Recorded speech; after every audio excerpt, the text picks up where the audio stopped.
François-Xavier, bonjour. Bonjour Vincent. Alors on attendait avec impatience l'issue du G20 pour savoir si États-Unis et Chine allaient non pas parvenir à un accord, mais à mieux s'entendre. On dirait qu'on en prend le chemin. Est-ce qu'à terme, à moyen terme, ça change profondément la donne pour les investisseurs sur les marchés? Alors c'est un soulagement parce que si Donald Trump avait exécuté sa menace d'une poursuite de la hausse des droits de douane sur l'ensemble des produits chinois, la plupart des économistes et des observateurs auraient conclu à une probabilité de récession mondiale qui monte sensiblement. Donc c'est un soulagement très clair. Maintenant, il n'y a pas de paix, c'est un cessez-le-feu, et donc les escarmouches peuvent revenir à tout moment. Et en plus, tout ça se passe dans une toile de fond qui est celle de la maturité du cycle. On a aujourd'hui, ce mois-ci, le 121e mois consécutif d'expansion économique aux États-Unis. Record absolu. Record battu. Donc on a quand même quelque chose de très mûr. On a en particulier des indicateurs de maturité du cycle, comme le taux de chômage, qui est au plus bas dans la plupart des pays développés. C'est vrai qu'en France, en Italie, le chômage est encore assez élevé, mais au Canada, aux États-Unis, au Japon, en Allemagne... Ça, c'est un indicateur de fin de cycle. C'est un indicateur qui dit que le cycle est très mûr, en tout cas. Et que donc le prochain mouvement... Malheureusement, c'est généralement la remontée du chômage. Okay. Il y a un deuxième indicateur aussi qu'on suit tous les jours, c'est que Wall Street. Wall Street monte quasiment sans discontinuer. Bon, il y a eu quelques accidents, mais enfin, on est au plus haut historique. Et ça, c'est depuis 2009. Donc là aussi, 10 ans de hausse de Wall Street. Et puis, il y a un indicateur qui perturbe beaucoup intellectuellement les économistes et les observateurs, qui est la courbe des taux américaine. Alors, certains disent qu'elle s'est inversée, mais tout dépend des durations qu'on considère. Ouais. Pour d'autres, non, elle est plate. Voilà. Donc, en fait, vous penchez dans quel camp? Alors voilà, il y a un doute parce que, alors d'abord pour expliquer, toutes les récessions aux États-Unis depuis la fin des années 60 ont été précédées 3 à 18 mois avant d'une inversion de la courbe des taux, d'une situation où les taux longs sont inférieurs aux taux à court terme. Suivant quel taux court on prend et quel taux long on prend, aujourd'hui on peut mégoter. Et on peut dire que la courbe est peut-être plus plate que vraiment inversée. Et cette situation... Ça, c'est en considérant quel taux? Alors, si on prend la différence entre le 10 ans et le 1 an, aujourd'hui, elle est plate, même très légèrement ascendante, et elle s'est inversée pendant 2 semaines, très peu. Mais quand on prend le 3 mois et le 10 ans, là, elle est inversée. Mais il faut quand même bien avoir conscience, c'est pour ça que je pencherais quand même, si je dois faire un choix sur l'idée qu'elle n'est pas vraiment inversée, c'est que, d'abord, toutes les récessions depuis les années 60 ont été précédées d'une période quand même assez longue d'inversion et assez significative. Là, on n'y est pas encore. Là, on n'y est pas. Okay. Donc, on ne peut pas trancher quand même dans ce sens. Alors ça, ce sont des indicateurs de maturité du cycle. Est-ce qu'on a des contre-indicateurs qui nous amèneraient plutôt à penser que le cycle n'est pas si mûr que cela? Ouais. Alors l'indicateur majeur, en fait il y en a 2, mais l'indicateur majeur c'est l'inflation, l'autre c'est le cycle du crédit. Alors le cycle du crédit, je sais que les gens disent, on a l'impression qu'il y a une bulle du crédit, pas du tout. À la fin des années 80, il y a eu la bulle du crédit japonaise par exemple. À la fin des années 90, la bulle du crédit dans les technologies et l'Internet. Et puis à la fin des années 2000, il y a eu la bulle du crédit immobilier. Là, il n'y a pas de bulle de crédit majeure. Il y a des petites bulles ici et là, dans certains pays, la Suède, l'Australie. Il y a des excès dans le secteur corporate américain, c'est vrai. Mais ce n'est pas généralisé. Quand on regarde l'ensemble du cycle du crédit, on n'a pas une indication de maturité du cycle du crédit. Ça, c'est un indicateur qui est pourtant fait par une institution qui surveille ça très attentivement, qui est la Banque des règlements internationaux. Bon. Et puis, il y a une deuxième inédit, qui est majeur. L'inflation? C'est l'inflation. Et là, ce n'est pas simplement qu'il n'y ait pas d'inflation alors que le cycle est mûr, c'est qu'il n'y a pas assez d'inflation. Et ce n'est pas une nuance sémantique, c'est une nuance active, puisque du fait que l'inflation n'atteint pas les objectifs des banques centrales... Les banques centrales sont obligées d'intervenir. Sont obligées d'intervenir très rapidement. Donc ça veut dire qu'on a des risques déflationnistes, alors? Ça veut dire que... Alors, c'est le point clé. Ça veut dire que les banques centrales ont tellement peur du retour de la menace déflationniste qu'elles vont très très vite à réagir si la croissance devient trop faible. On l'a vu dans le cas européen, c'est évident, puisque l'inflation est à 1 alors qu'elle doit être à 2. Donc, à Sintra, Mario Draghi a déjà préannoncé qu'il allait en rajouter, soit sous la forme d'achat d'actifs, soit une baisse des taux de dépôt. Donc ça va se faire. Mais même aux États-Unis, où l'inflation est à 2, donc à peu près sur l'objectif, il y a une crainte d'un nombre grandissant de membres de la Fed que si l'économie ralentit un peu trop, on va décrocher des 2%, et plus vite on soigne, moins on aura de risque d'avoir une déflation. Donc les banques centrales sont prêtes à dégainer. Ouais. Ça, évidemment, ça réjouit le marché, c'est positif pour les actifs risqués. Maintenant, si on considère ce qui pourrait tout de même déclencher une récession. La bascule. Voilà. Ouais. Les facteurs habituels. Oui. Alors, on a, par le passé, eu des crises financières. Est-ce que le scénario de la crise financière peut être vraiment évacué aujourd'hui? Alors, aujourd'hui, c'est vrai que sachant qu'on a une finance Mmh. qui occupe aujourd'hui un volume, un poids considérable. Bien sûr, donc tout le monde, la Banque des règlements internationaux que j'ai citée, a les yeux rivés là-dessus. Aujourd'hui, le constat, c'est que, d'abord, il n'y a pas de crise financière, on n'en a pas. Il y a eu une menace à la fin de l'année dernière sur le crédit aux États-Unis. Toujours la dette des secteurs corporate. Il est clair qu'il y a une dette assez massive du secteur corporate aux États-Unis. Et puis, il y a ce qu'on appelle les leverage loans, c'est-à-dire les prêts qui ont été faits à des entreprises qui sont déjà très endettées et qui atteignent des montants entre 1000 et 2000 milliards de dollars au niveau mondial. Ce n'est pas une bagatelle. Donc, ce n'est pas une bagatelle. Et il y a une tension sur ces deux secteurs en fin d'année. Vous savez, quand Wall Street a beaucoup baissé, il y a eu une grande crainte. Et ce qui s'est passé, c'est qu'en fait, face à cette crainte, tout de suite, la Banque centrale a réagi. Et du coup, ça s'est calmé. Donc, il y a des indicateurs qu'il faut surveiller, mais à ce stade, il semble que la Banque centrale puisse la contrôler. D'accord. Alors ça, c'est pour les crises financières. Oui. Mais un autre catalyseur de bascule en récession, c'est une montée impromptue d'un certain type de prix. Oui, les prix des matières premières. On ne parlait que d'elles. Ouais. Voilà. Ouais. Effectivement. Donc, est-ce que là, on est en risque ou pas? Alors, vous avez raison, quasiment, enfin, la quasi-totalité des récessions. Je vous pose la question, mais en même temps, quand on a un ralentissement, c'est difficilement crédible. Aujourd'hui, d'imaginer une flambée des matières premières. Alors, justement, la fin de cycle arrive quand il y a tellement de croissance que les prix du pétrole montent et que, parce que vous savez, le prix des matières premières, c'est un problème, c'est qu'il n'y a pas d'élasticité offre-demande immédiate. Donc quand vous avez beaucoup de demandes, l'offre ne s'est pas encore ajustée et les prix explosent. On l'a vu en 2008, $150, on l'a vu avant la récession de 91 avec la guerre du Golfe, on l'a vu 73, on l'a vu 79, c'est quand même un facteur classique et récurrent. Et en général, c'est qu'il y a un problème d'offre, face à une demande un peu trop forte. Ben là, ce n'est pas le cas. Là, ce n'est pas le cas. Oui, le pétrole a monté en 2018, c'est vrai, mais relativement peu, parce que là, on est dans une offre, le pétrole de schiste aux États-Unis en particulier, malgré le fait qu'il y ait des tensions géopolitiques très fortes avec l'Iran, que l'OPEP ait promis et même baisse ses productions.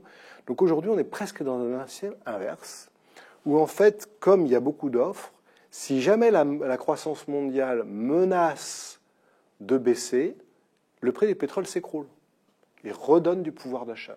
Donc le prix du pétrole joue le rôle quasiment inverse de son rôle classique de bascule qu'il a eu dans les phases précédentes. Alors quand on dit qu'il y a beaucoup d'offres, c'est peut-être plus la perception du marché, parce qu'en fait c'est beaucoup plus complexe que ça. Et d'ailleurs je renvoie les internautes qui s'intéresseraient au sujet à une interview que nous avons réalisée avec Benjamin Louvet qui détaille tous ces mécanismes. Ouais. Et on voit bien que le rapport offre-demande, ce n'est pas aussi schématique. Ouais. Mais en tout cas, c'est la perception du marché. Oui. On est d'accord. Donc là, on ne voit pas de catalyseur classique. Maintenant, on est tout de même dans une situation un peu inédite à bien des égards. Oui, c'est ce côté inédit qui pose question aujourd'hui. C'est qu'après tout, ce n'est pas parce qu'il n'y a pas les ingrédients classiques d'une récession qu'il n'y en aura pas d'autres. Et puis on a un facteur de perturbation géopolitique qui est l'Amérique de Donald Trump. Voilà. Donc, Donc les deux inédits viennent de l'Amérique de Donald Trump. Le premier inédit, c'est quelque chose que les gens appellent, à mon avis, improprement le protectionnisme ou la guerre commerciale. mais qui est plutôt simplement l'utilisation des droits de douane comme moyen de pression pour que l'administration américaine parvienne à ses fins sur un certain nombre de dossiers. Cette utilisation des droits de douane, je dis que ce n'est pas du protectionnisme, parce que du protectionnisme, ça veut dire monter les droits de douane pour tout le monde. C'est ce qui a été fait dans les années 30.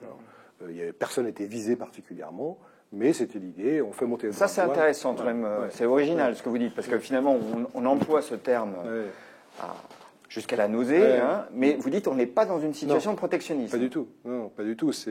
Si Donald Trump voulait absolument monter les droits de douane pour faire revenir les usines aux États-Unis, il monterait tous les droits de douane pour tous les pays. C'est pas ce qu'il fait. C'est pas du tout ce qu'il fait. Donc, il utilise les droits de douane pour des moyens de pression. On l'a vu avec le Mexique pour l'immigration, avec la Chine dans un combat technologique. De propriété intellectuelle. De propriété intellectuelle, puis surtout un combat de grande puissance. Donc, avec l'Europe pour d'autres raisons. Donc, mais elle a une réalité, c'est l'augmentation des droits de douane. Et cette augmentation des droits de douane a induit une très forte baisse du commerce mondial, plus forte encore que ce que la baisse de la production industrielle aurait suggéré, donc il y a un vrai impact, et a induit aussi une baisse du pouvoir d'achat des ménages aux États-Unis. Alors il y a une étude qui a été faite, je la prends avec des pincettes, mais je vous donne quand même le résultat, qui a été faite par la Federal Reserve de New York, donc c'est pas n'importe qui dit qu'un ménage américain moyen a perdu, avec les droits de douane, à peu près $830 de pouvoir d'achat, avec l'ensemble des mesures qui ont été prises jusqu'à dernièrement au mois de mai. Donc ce qui efface une bonne partie des gains de pouvoir d'achat obtenus grâce aux baisses d'impôts. Voilà, les baisses d'impôts, ça a été 930. Vous voyez, on serait, selon cette étude, quasiment dans une annihilation des effets de la baisse des impôts. Ça veut dire aussi que les marges de manœuvre de l'administration américaine sont finalement plus réduites c'est sans doute que pour ne ça qu'à veut le Osaka, laisser penser Donald Trump. C'est pour ça qu'à Osaka, il ne s'est rien passé. Alors, ça, c'est le premier inédit. Oui, mais le deuxième point, c'est que vous allez me parler du budget, parce que finalement, on a fait de la relance budgétaire aux États-Unis en haut de cycle. Alors, c'est ça le point clé aujourd'hui. C'est que si vous additionnez les deux inédits, c'est le pouvoir d'achat des Américains. Et on a eu une stimulus budgétaire majeure en plein emploi, donc on n'avait jamais vu ça. Et là, les effets maximum étaient l'année dernière. 3% de croissance aux États-Unis, alors que le reste du monde était en ralentissement. Et donc, ce que les économistes craignent, c'est que l'Amérique tombe de haut. Oui. L'Amérique ralentit, ça c'est vrai, c'est avéré. Mais est-ce qu'elle ne va pas, du coup, exagérer à la baisse par un soutien qui disparaît, qui est le soutien budgétaire? Et qui ne pourra pas se renouveler. Il ne faut jamais dire jamais, mais il semble que ce sera très difficile, en tout cas, de renouveler un soutien budgétaire à la fin de l'année, au moment des discussions budgétaires, en pleine réélection, en pleine campagne de réélection. Donc là, ça crée un élément d'incertitude, et on voit l'économie américaine ralentit. La plupart des observateurs et des économistes anticipent un peu moins de 2% de croissance l'année prochaine, mais ça, plus les droits de douane, plus les effets aussi sur la confiance que peut avoir cette trajectoire de ralentissement, on peut avoir peut-être pas une récession, mais peut-être 1% seulement de croissance aux États-Unis. Et ça a des applications fortes pour les actifs. Aujourd'hui, vous inclinez vers quel scénario? Parce qu'on comprend bien que là, c'est plutôt le soulagement après Osaka, mais ce n'est pas l'euphorie. Non. C'est un scénario d'équilibre entre des forces récessives qui sont là, des inquiétudes que je comprends, et des contre-feux qui sont très puissants. Donc finalement, on reste dans une situation peut-être de marché en taux ondulé? Je ne sais pas, en tout cas, le point clé sur lequel les gens se concentrent aujourd'hui, c'est que puisqu'on n'a pas d'escalade, on n'a plus d'escalade commerciale, on a une réponse monétaire. Et cette réponse monétaire, les gens se focalisent dessus. Il y a quand même un ralentissement aux États-Unis, donc la Fed pourrait quand même baisser ses taux. La Banque centrale européenne est attendue au tournant en septembre. Que va-t-elle mettre sur la table? Donc ça maintient, je dirais, ce qu'on appelle l'esprit animal, les esprits animaux sur les marchés. Bon, on a un put de la Fed et de la BCE. Voilà. En fait, on a une couverture. C'est ça. Du coup... et comme il n'y a pas de récession, les profits montent quand même. Les profits montent quand même, bon an, mal an, même s'ils croissent moins vite que ce que les analystes, encore une fois, prévoyaient en début d'année, mais maintenant ça devient un classique, hein, ils révisent systématiquement à la baisse.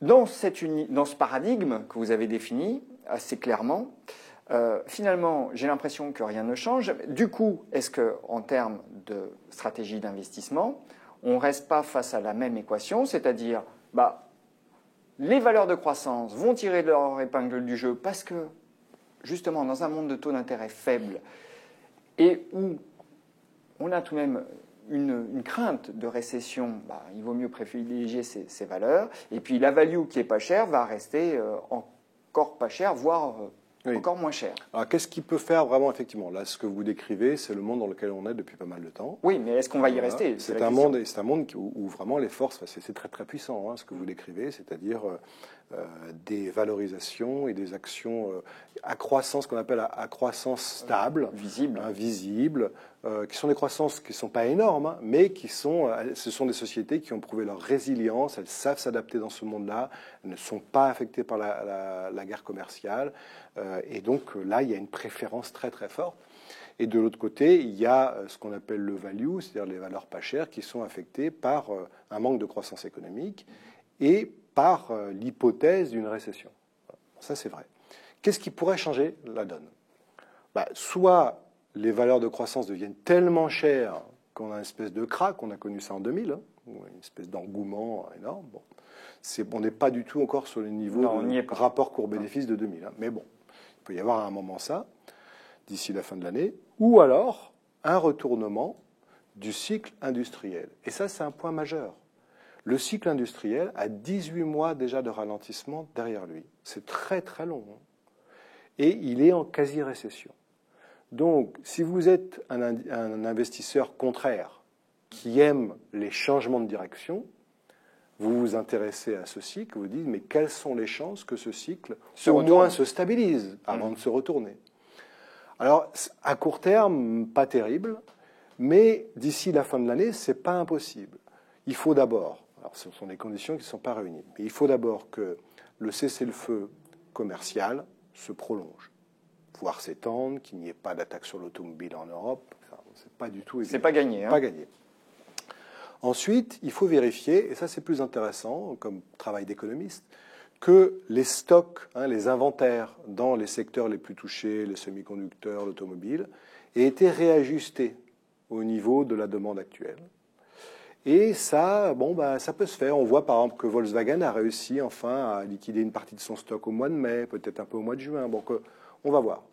Puis en plus, il y a un élément un peu bizarre, c'est qu'il y a une grosse partie de la récession industrielle qui est automobile. Et dans l'automobile, on est dans une récession de transition vers l'électrique, qui s'accompagne de gros investissements. Alors, récession et gros investissements en même temps, c'est un peu bizarre. Donc il y a quand même des éléments qui, en particulier avec le cycle des stocks, peut amener à un moment à une stabilisation de l'industrie d'ici la fin de l'année. Et ça peut à un moment redonner de l'appétit aux investisseurs pour les valeurs dites cycliques. Bon, alors on retient comme conclusion tout de même qu'aujourd'hui on est dans le même monde qu'hier, c'est-à-dire la croissance tire son épingle du jeu et va continuer, mais il faut commencer à anticiper peut-être le retournement de la value grâce à une stabilisation de l'appareil, du cycle industriel. Voilà. François-Xavier, merci. Merci Vincent.